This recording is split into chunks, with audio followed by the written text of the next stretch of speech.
Hi guys, so guess what time it is again? The Rat Father! So, hi, I'm Aunt Dada, which you should know by now if you're doing chapter 8. Wow, I think there's like 21 chapters. That's something I should really know, don't you think? Considering it's my book. 20. I was close. I think I wanted it to be 21 just because, it's a good number. Are there bad numbers? Just wondering. Okay. Where were we? Bern had just learned about bungee jumping and was not thrilled about it. And everybody was talking about the squirrel squabble. I think that's everything. Anyway, shall we begin? Chapter 8, An Acorn Too Far. It seemed like the squabble rushed up behind us and clobbered us. We had weeks before we had to perform, and then, in the blink of an eye, the night of the squabble was upon us. We were getting ready to leave when Fleur landed beside me with my white silk scarf the twins had given me in her beak. She draped it over my upturned paw. "Your lucky scarf," she said. I wound it around my neck and tied it like a cravat under my chin, like Hugin had taught me. Fleur kissed my cheek. "What was that for?" I asked. "For daring do," she said. Ruff and Tumble came out and watched us finish packing the carts. Ruff stalked up to me. He crossed his paws over his chest and said, "I still don't see why we don't get to go with you." I pushed past him and began checking items off my list. He followed me and asked again, "Hello? Did you hear me? Why aren't we going?" I ignored him and tried to finish dealing with the hummingbird, who was complaining about her costume being drab compared to her brother's clown suit, the squirrel who didn't like his tumbling partner's onion breath, and Hugin's secretary, a colorful young cardinal named Rojas. He was reminding me about the bungee safety check. Ruff snatched my clipboard away and shouted at the others, "Leggett! I'm talking to him right now!"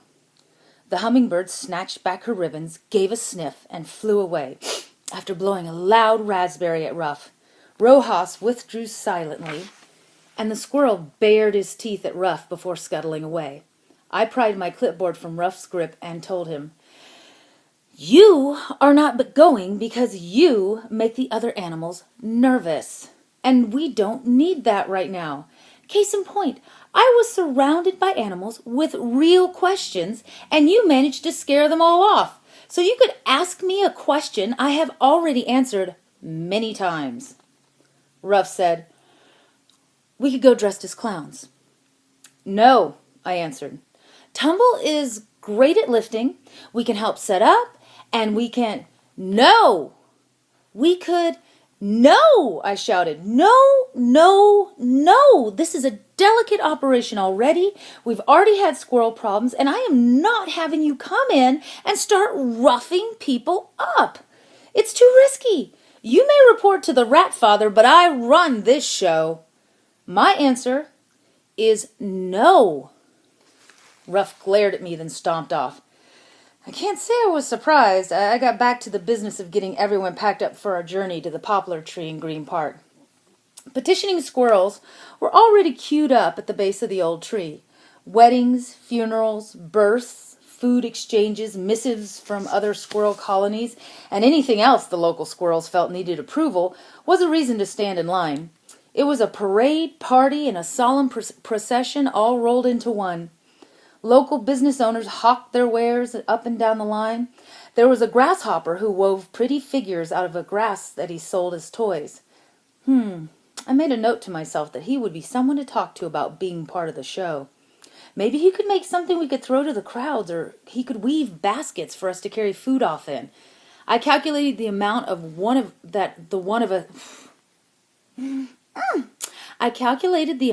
us could carry in saddlebags and still run. I had time to ponder. The line was long, and we were weighed down with all our props for our performance. It was a 3-minute preview of our acts, done in rotating skits. The birds promised us they'd join us in line when we got closer to the entrance. Ray, Dan, and I were left to drag our carts along the line. Ray carped while we waited. Why do we have to hold their place in line? Dan and I smiled at each other. I tugged on my whiskers. Well, Ray, birds don't stand in line. They kind of just lounge around. It's a species thing. Ray puffed his lips out in frustration. I saw the grasshopper with the woven grass toys and motioned for him to come over. We had a productive discussion about him adding his talents to the show. He waved 4 legs at me as he left. I could tell he was thrilled at the prospect of his wares being thrown into a human crowd. I waved back and turned to check our place in line. I was amazed to see the opening of the tree looming ahead of us. Fleur, Hugin, Moonin, and the Geese twins joined us. The squirrels at the front gate lowered sharpened screwdrivers at our approach. We stopped en masse. Dan tapped the tip of one of the makeshift spears, then sucked on his bleeding finger. "So you are the welcome wagon?" he asked, while gazing at the wound. A red squirrel pushed his way to the front of the guards. He had long, furry ears and sported a metal helmet that had a red crest that hung like a second tail down his back. He lifted the spears up with the tip of his own and pointed at Dan. "You are not allowed back into the tree. You have embarrassed your own kind." Dan surged forward. Ray stepped on his tail as Moonin stepped in front of the red squirrel. The red squirrel lifted his chin, crossed his forepaws, and looked at the raven up and down. Moonin brought her wingtips together in a pyramid under her beak. "Dan is happy to wait outside. We have come out of respect for the squabble to present a mutually beneficial idea to your elders." The red squirrel tilted his head and said nothing. Moonin nodded and continued.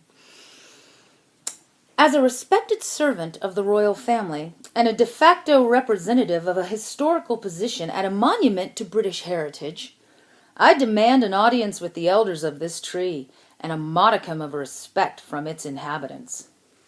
The squirrel dropped his arms, stepped forward, and began to puff up. Jake dropped his big goose head between the raven and the squirrel. He gave a cheerful honk at them. "Hey!" They turned stern looks onto Jake's hapless smile. Jake's smile grew bigger. "Seems to me that a smart guard would see an opportunity to present an oddity at a rather humdrum gathering." "Hey! You look like a smart guard." The red squirrel pushed back his helmet. He stared at us. We smiled back at him in abject hope. He sighed and pointed at us, and then said, "Search them thoroughly." Jake whooped. "Ah!" Ray was jubilant. "We're in!" 2 burly squirrels lifted me up and planted me face down on the ground while they rifled through all my things. I muttered, "Yeah, isn't it great?" I was muffled by the fact my face was in the dirt. They turned to Moonin, who drew herself up to her full height, and her eyes narrowed.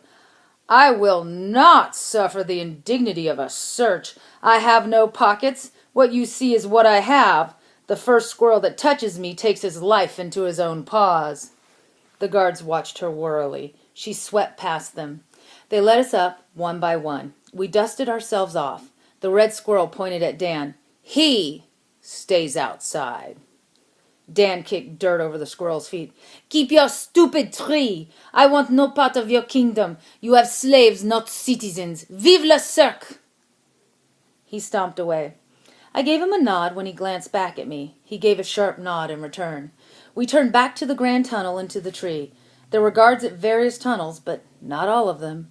We followed the stream of animals heading underground to the grand hall buried beneath the base of the tree. Younger squirrels stood at some of the unguarded tunnels. They blended into the crowd and attached themselves to members of our troop. We had a grand plan, and Dan's friends were game to help us. The elders may have thought they had a stranglehold on all the squirrels in the tree, and they were wrong. Pockets of young adventurers stood waiting to cast off the old ideas of a generation frightened of change, and I was more than happy to cash in on their willingness to participate in our shenanigans. The elders used their youths the way most organized groups use them, as ushers. We had contacted various ushers through a little brown squirrel named Nellie, who was a budding acrobat. She winked at me when I walked by her. I gave her a quick smile. My stomach was doing somersaults. I saw my contact and followed his fluffy curled tail through the never-ending crowd. No one ever questioned an official usher leading a guest, so no one questioned us. We wound our way up the tree through gnawed tunnels.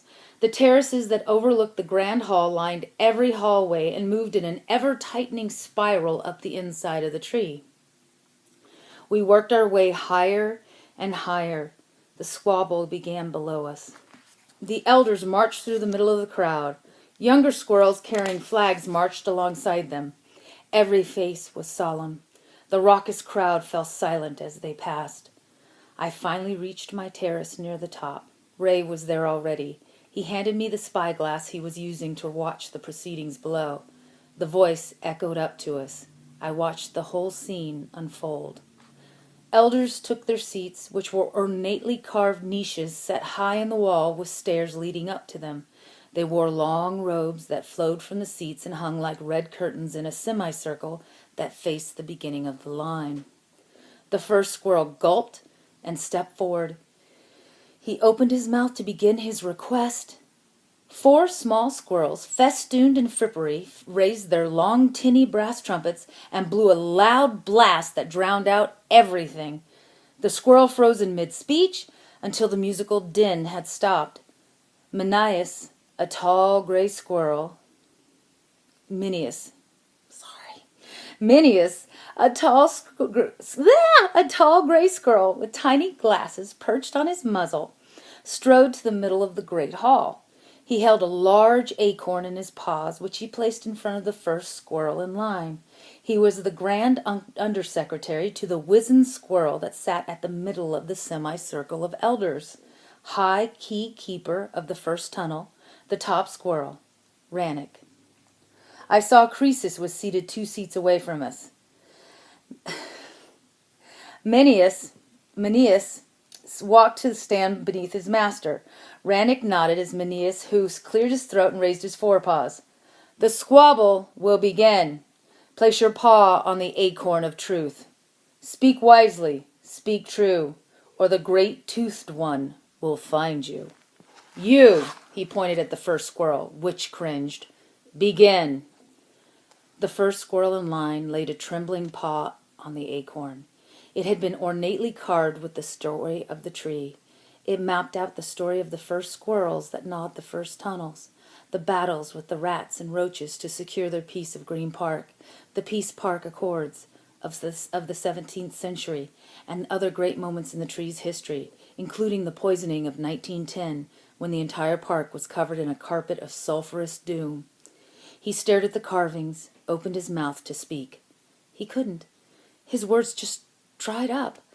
He pulled his paw back like it had been burned by the acorn, squeaked, and ran from the room. Everyone craned to watch his retreating tail. After a moment, the squirrel that was next in line stepped forward, laid his paw on the acorn, and sniffed. Right.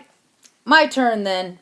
Tappet's the name, your honors, and that thief, he pointed to the female squirrel beside him, took my walnut savings. She slapped his paw down as she stepped forward to lay a paw on the acorn. I am not a thief. I'm his wife, and he's an idiot. So began the squabble. Ray and I lay on our stomachs and watched for Moonen's turn. We had a good while to wait. Our usher stood at our backs, watching the hallway. He had his 4 paws crossed and his tail lifted. It was the official pose of the waiting usher. Again, no questions. I passed the spyglass back to Ray and began to knot check. I ran my paws over every inch of our makeshift bungee jumper set, checking every knot, every hitch, every pulley. Nothing was left to chance. I wrapped my aviator scarf around my waist and tied it into a cummerbund. Ray poked me in the side. Ruff is here. My head jerked up from my knot check. What? Ray held out the spyglass and pointed. Look. I scanned the crowd for him. I found him peeping out from behind Jake's wing. His face was covered in clown paint. I suppose he thought by not looking like himself, a known rat father enforcer, he would cause less trouble. I called him every ugly name I could think of until Ray poked me in the ribs and pointed down at the squabble at Moonen. She's almost up. Hurry up then. Get downstairs, get changed, and get ready. Got it. And Burn? Yeah? Next time, I want to do the jump. It's yours, friend. I wanted to laugh hysterically. He wanted to jump? I wanted to run home, get a nice chunk of kebab, and maybe a nap. I peered over the railing and waited for my moment to leap. Moonin stepped forward. Mineus demanded that she lay her wingtip on the acorn of truth. I could see it, but I couldn't hear it. I waited for Ray to break through the crowd and interrupt. I climbed on top of the railing, spread my paws open. Our usher stood behind me and held my harness to steady me. He smiled. Interesting rig you got here. Yeah, I said. Let's hope it works. We heard a volley of honks which signaled Ray's entrance into the hall. My usher slapped me on the shoulder and stepped back. I took a deep breath and leapt. This time there were no pillows waiting for me at the bottom. I watched Ray grab the acorn of truth from Moonin and hold it over his head. He tap-danced in a circle, then Moonin plucked it from Ray's hand and held it over her head, just like we planned. I pulled my legs tight against my body and rocketed toward Moonin's raised wing. I plucked the acorn from Moonin's wingtip, did a somersault in midair, and landed against the wall next to Croesus's perch. He turned his narrowed gaze at me and grabbed at me. I smiled my biggest, goofiest smile at him and pushed off the wall with my back legs. He missed me by a mile. I sailed upside down across the grand hall with the acorn of truth dangling from my front paws.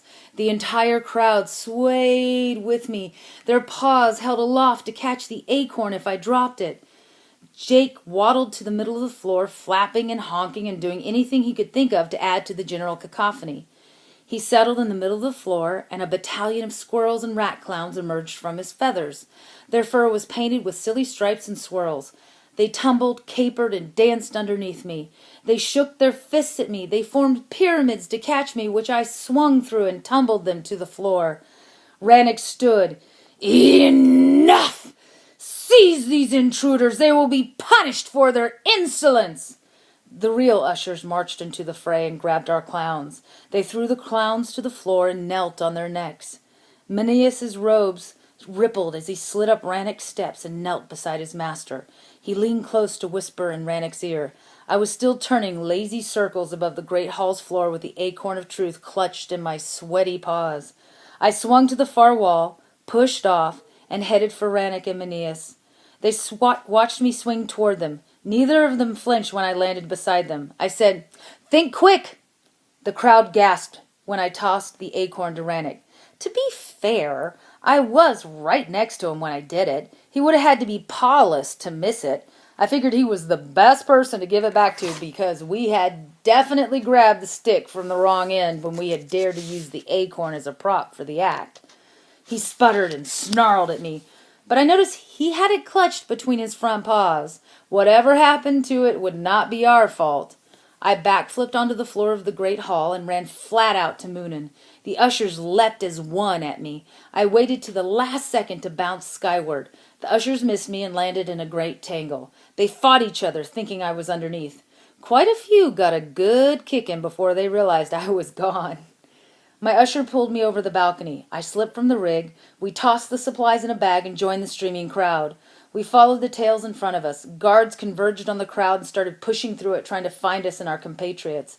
The crowd pushed back. The youngest started screaming and clinging to their parents. Fear swept through the tree. I saw Jake knock over a few of the older ushers to free our clowns. They crawled onto his feathers to escape. It turned ugly. The tunnels were tight and muggy with all the body heat. Animals began to panic and press each other into the walls. We fought and wriggled our way around the others. We passed a dark doorway. Curled paws reached out and dragged me into it. Croesus pressed me against the wall and hissed in my face. "You see," he said, "this is your horror." I bit his paw and he smacked me against the wall. I saw Ruff appear behind him and I was doubly terrified. He pulled Croesus away from me. Croesus grabbed the knot of my scarf as he fell backward onto the ground and yanked hard. I spun to give myself slack, then yanked back. Ruff picked me up. Croesus pulled a knife from his walking staff and slashed at me. He missed me, but sliced the end of my scarf off. Ruff and I tumbled back into the crowd. Moonin saw us in the fray, picked us up, and set us on her back. I clutched her feathers and concentrated on breathing. I had just dropped 12 feet with nothing but rubber bands and string holding me, and yet it was the least scary thing that happened in the last few hours we'd been in this tree. that's it. That's the end of the chapter. I hope you liked it. Next one is chapter 9. 3 cheers and an argument. All right. Hopefully, well, I'm pretty sure since I wrote it, it just keeps getting more exciting, you know. I had to set it up and introduce you to everyone first and kind of let you get a feeling for it. Which characters do you like? You know? Who would you like to hear more of? That would be interesting if you let me know. You can leave the comments underneath the video or tell your teacher or whatever. You can go to my page on Facebook, Aunt Dada, spelled just like that. And I'm on Facebook. I'm on Instagram. And I do have a blog, but I never write on it, and I'm so trying to get better at that. Anyway, I hope you enjoyed it. I will be reading another chapter soon. I want to really burn through this book and get the Rat King finished. I'm already 60 pages into that, so it's about halfway through. And 60 pages on a Word doc is totally different because this one was like 112, and when I printed it up, it's 242. So, got lots of work done. Have a good day, kids. See you soon. Take care, littles. Be nice to each other.